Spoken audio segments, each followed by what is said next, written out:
Hi, I'm Andrew Szymanski, and I am the producer and project lead on Lost Planet 3 for Capcom. Today we're showing off a new hands-on for the single player as well as multiplayer.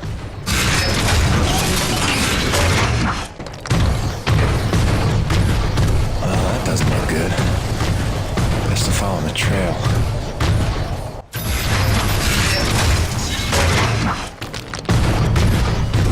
Coronas, this is Peyton. Do you still read me? Peyton, Coronas Actual, copy live. Any sign of LaRoche? Well, I found his rig back at, let's see, White Canyon Junction. Looks pretty beat up, but no trace of the man himself. Thanks for the update. Just keep looking. I know he's out there somewhere. Radic out. The single player that we have today is about the first 50 minutes or so of the game. It's literally the point at which the player will take control of Jim as he arrives on the planet, and then he goes through his first assignment, accomplishes that, and then comes back to base. Well, it starts after a brief opening cutscene, which I won't mention because of spoilers. Jim finds himself on the planet, and he's actually crash landed on the planet, so he has to first find the transponder that the rescue party is going to need to find his location. And over the course of trying to find that transponder, he runs into a bunch of acrid creatures, and very typical Lost Planet. He didn't really know what he was getting himself into, and all of a sudden finds himself in the middle of an acrid nest, and you have to kind of fight your way out of that and then make your way to the base.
There aren't any direct connections per se. However, we've got a lot of things that really tie into the history of the Lost Planet world, because this is a prequel and it does take place before the first game. We're touching on a lot of the things like, how did Nevik become evil, and who are the Snow Pirates and why are they there? Basically, things that were already established by the time of the first game. We're sort of going in and explaining a lot of that stuff. And then you'll also see connections between characters and events that happen here that then inform the games that are to follow.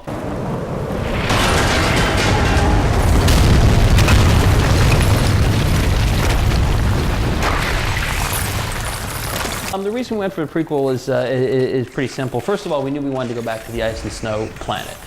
This was something that people really associate with the franchise. It was something that we really wanted to do again. So one of our keywords internally was return to extreme conditions, going back to all of that. Another thing is that the guy who made the first two games in Japan, Kenji Oguro, really felt strongly that he wanted to do a lot more with exploration and looking at colonization and sort of how the initial colonists were able to establish an outpost and things like that. So it really gives us this sort of frontier feel that we felt went hand in hand with that theme in the prequel. And then finally, once again, it gives us a chance to explore a lot of the backstory in the game that we haven't seen before.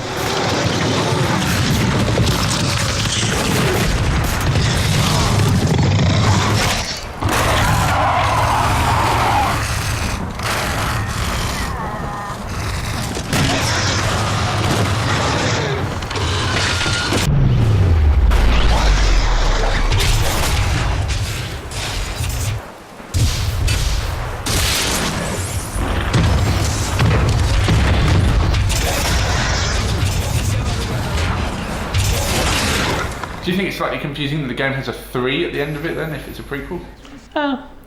People People will be fine, I'm sure. The other thing is that you don't have to have any prior knowledge, right? I mean, even though it is a 3, we didn't want to intimidate people by making sure that they knew exactly what happened in all the other games. Because this is the first chronologically, you can just jump in and start playing right away.